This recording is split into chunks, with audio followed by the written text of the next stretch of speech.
Pronto! Dando continuidade agora, nós vamos falar sobre nossa primeira demonstração financeira.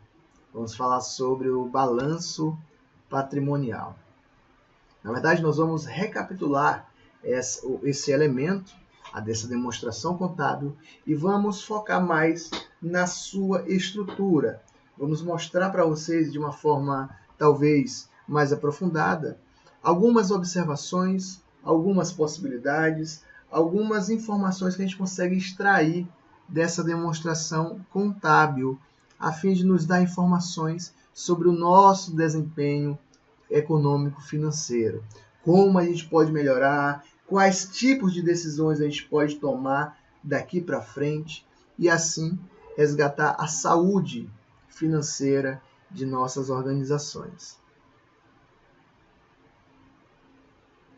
O balanço patrimonial propriamente, apenas o seu nome,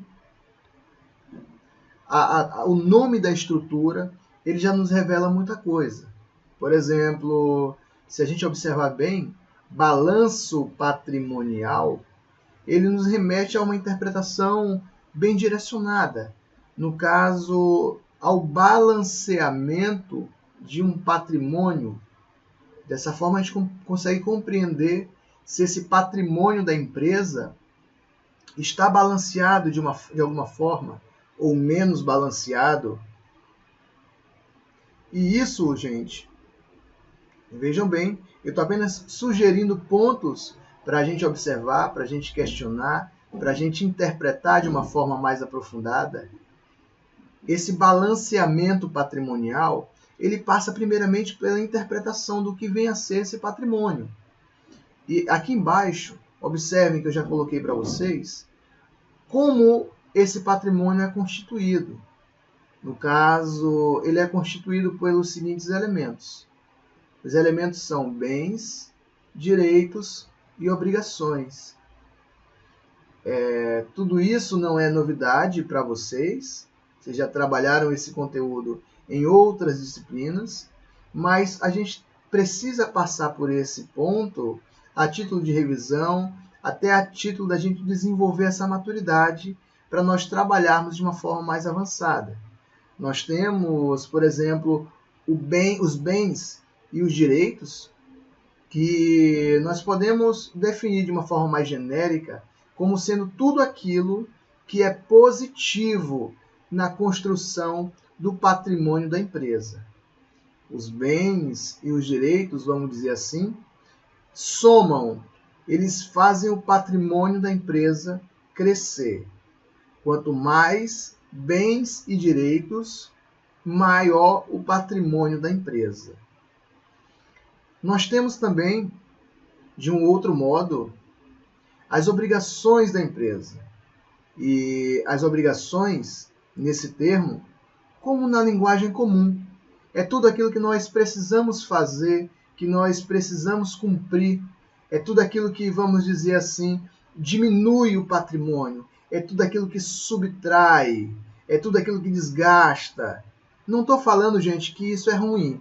Não, é um elemento do patrimônio, da mesma forma que os direitos, da mesma forma que os bens, só que de forma diferente, as obrigações fazem o patrimônio da empresa se tornar menor, enquanto os bens e os direitos fazem o patrimônio da empresa se tornar maior. Mas, professor, e sobre esses elementos mais especificamente, bens e direitos? De que forma a gente consegue memorizar de uma forma mais direta, mais fácil? E para essa finalidade de memorização, de compreensão, nós podemos entender, vejam bem, que bens é tudo aquilo que é da empresa. E aí nós temos vários tipos de bens. Vamos falar mais tarde, em outro slide, sobre os tipos, sobre as possibilidades de bens que nós temos. Bens materiais, bens financeiros, máquinas, equipamentos, são todos exemplos, possibilidades de bens. Mas vejam bem, de uma forma mais simples, sem puxar para exemplos, bens Anotem isso, gente, por favor, é importante. Bens é tudo aquilo que é da empresa e está com a empresa. É de posse da empresa e está nas mãos da empresa, está com a empresa. Os direitos também é um elemento positivo. Os direitos também são de posse da empresa, são da empresa, mas, diferente dos bens, os direitos não estão com a empresa. De repente, os direitos sejam um elemento que é da empresa, mas está com terceiros. E a empresa, então, tem direito de recebê-los em alguma data, em algum momento. Por isso, a ideia de direitos. Nós temos bens e direitos. Ambos são da empresa, ou seja, ambos tornam o patrimônio maior, enquanto as obrigações são os elementos negativos. E quanto maiores as obrigações, menor o patrimônio da empresa. Isso nós podemos perceber, na verdade nós vamos perceber isso na seguinte equação patrimonial. Eu vou mostrar para vocês no próximo slide algumas possibilidades de nós calcularmos a equação patrimonial propriamente dita, mas já vejam que a equação patrimonial é o resultado, ela é na verdade expressa pela operação destes elementos do patrimônio. As operações entre os bens, os direitos e as obrigações. E aí nós vamos compor essa equação de forma a calcular o patrimônio e chegarmos a uma possível situação patrimonial. Nós, a partir dessa equação, a partir desse cálculo, nós vamos poder entender qual seja a real situação patrimonial da empresa. Nesse caso, nós podemos ter 3 situações patrimoniais. Nós podemos ter, primeiramente, a situação líquida positiva. Vejam que nós destacamos, pode ser uma situação superavitária, de superávit, uma situação positiva. Já vou falar melhor para vocês sobre cada situação. Mas nós temos também uma segunda posição, uma situação mais negativa. Vejam bem que é uma situação líquida negativa. É uma situação deficitária, de déficit, de deficiência. E também nós temos a situação líquida nula. Eu vou aparecer aqui na tela só para dar um detalhe para vocês. Aqui, gente, mesmo que vocês já tenham entendido esse tópico em outras disciplinas, mas é importante que a gente tenha isso bem amadurecido no nosso entendimento. Veja bem, a equação patrimonial, ela trabalha com o patrimônio da empresa.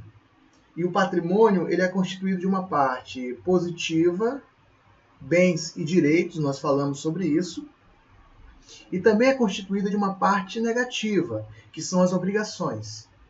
Nós vamos ter uma equação patrimonial, vocês já estudaram sobre isso, mas eu vou mostrar no próximo slide, que é a forma de apurar esse patrimônio, apurar a real situação líquida da empresa. Mas vejam bem, nós temos a situação superavitária, a situação positiva, é o primeiro exemplo, primeiro caso, a situação negativa e a situação nula. Situação de quê, professor? Veja bem, nós estamos trabalhando com os elementos positivos e negativos. Então, a situação superavitária, superávit, de super, de positivo, é quando o positivo é maior do que o negativo. Ou seja, é quando nós temos mais bens e direitos. Daqui a pouquinho eu vou mostrar para vocês em outra linguagem. Apenas a título de recapitulação. Superávit, nós temos um bem e direito maior. Temos mais bens e direitos. Nós temos um patrimônio positivo. Na situação negativa, na situação deficitária, é o contrário. É quando nós temos o lado negativo maior do que o lado positivo. É quando nós temos mais obrigações do que bens e direitos. Então, o nosso patrimônio fica mais encolhido, fica mais enxuto, fica menor. Na última situação, uma situação mais difícil de nós constatarmos, mais difícil de termos na realidade, mas é possível, é quando nós temos a situação líquida nula, ou seja, o nosso conjunto de elementos positivos do patrimônio é igual ao conjunto de elementos negativos. E aí eles se tornam nulos. O nosso patrimônio, então, vejam bem, calculados aqui, ó, por essa equação patrimonial, ele vai ser zero. O que eu tenho de direitos e obrigações é igual ao que eu tenho de patrimônio. Desculpa, o que eu tenho de direitos e obrigações é igual ao que eu tenho de obrigações. O que é da empresa? Se tudo que ela tem, ela é obrigada, ela tem de obrigação. Tudo que ela tem de positivo, ela tem que dar, ela tem que se desfazer. O patrimônio dela é nulo. Então, essas são informações importantes. Mais uma vez, informações elementares, mas que esse raciocínio, esse entendimento, vai nos auxiliar muito na interpretação do balanço patrimonial. Vamos no próximo slide, por favor. Pronto, gente. Agora nós temos nessa tela uma representação mais direta de como o nosso patrimônio pode ser estruturado. Primeiramente, nós falamos de uma forma conceitual, falamos dos elementos bens, direitos e obrigações.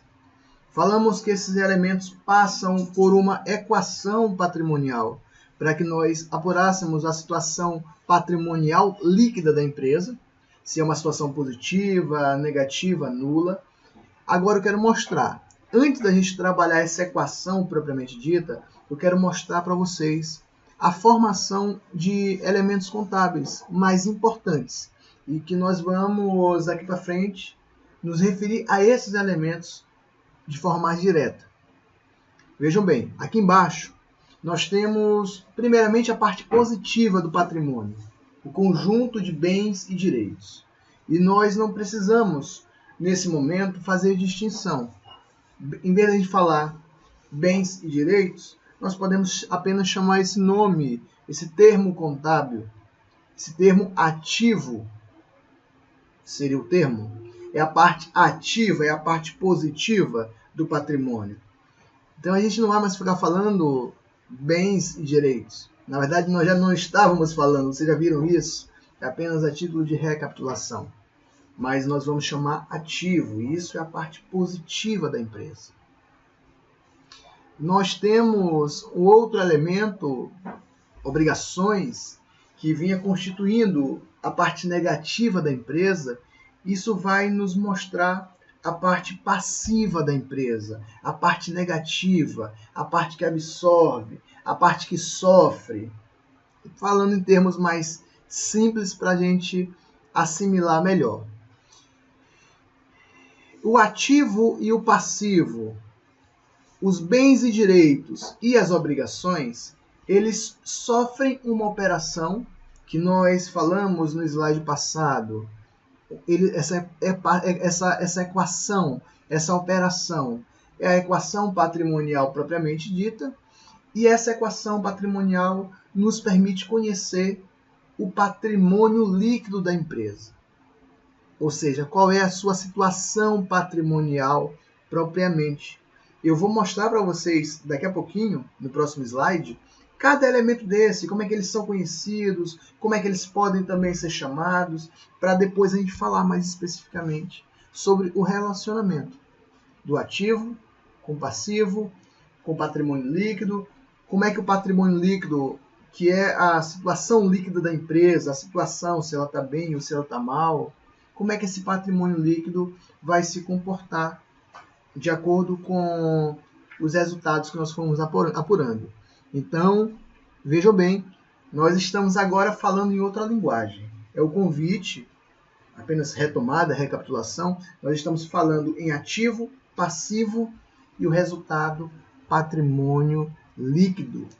Então, vamos no próximo slide. Esse aqui foi apenas a título de recapitulação. Me acompanhem.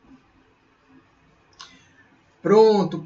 Agora, de uma forma mais técnica, lembrando que isso aqui já é apenas uma revisão para vocês, eu quero que a gente chegue em outro ponto daqui a pouquinho. Nós temos, primeiramente, a situação patrimonial, o cálculo da situação patrimonial, composta pelos termos que nós reforçamos agora. Primeiramente, o ativo menos o passivo total. Ou seja, a situação patrimonial, o nosso patrimônio líquido, superavitário, deficitário ou nulo, ele é encontrado a partir da subtração entre o ativo e o passivo, entre o que nós temos de positivo e o que nós temos de negativo. Uma outra forma de calcular a situação patrimonial, uma forma mais específica, estamos falando isso, gente, apenas a título de recapitulação, tá bom? Uma forma mais específica, trabalhando os elementos de uma forma mais individualizada, nós podemos fazer bens mais direitos menos obrigações. Apenas para fazer mais sentido, gente. Na prática, a gente vai usar a primeira. Bens, ativo menos o passivo, igual à situação líquida. E a situação líquida está aqui embaixo. Nós colocamos as três possibilidades. A situação superavitária, a deficitária e a situação líquida nula. Informação importante. Eu deixei aqui embaixo, abaixo dessa aula, algumas imagens que vocês podem acessar, imagens de balanços patrimoniais que eu peguei na internet, em uma pesquisa simples. E o que eu sugiro para vocês? Que a gente olharem essas imagens e verificarem lá embaixo patrimônio líquido, de repente fazer o cálculo da situação patrimonial, ver se é aquilo que está lá realmente, e verificar se para cada caso, para cada exemplo, se a empresa está em uma situação superavitária, deficitária ou nula. Gente, essa aula foi apenas uma retomada, apenas uma recapitulação. Então, eu convido vocês para a gente conversar um pouco mais sobre a estrutura do balanço patrimonial logo no vídeo aqui embaixo, para a gente dar continuidade. Eu aguardo vocês. Vamos junto?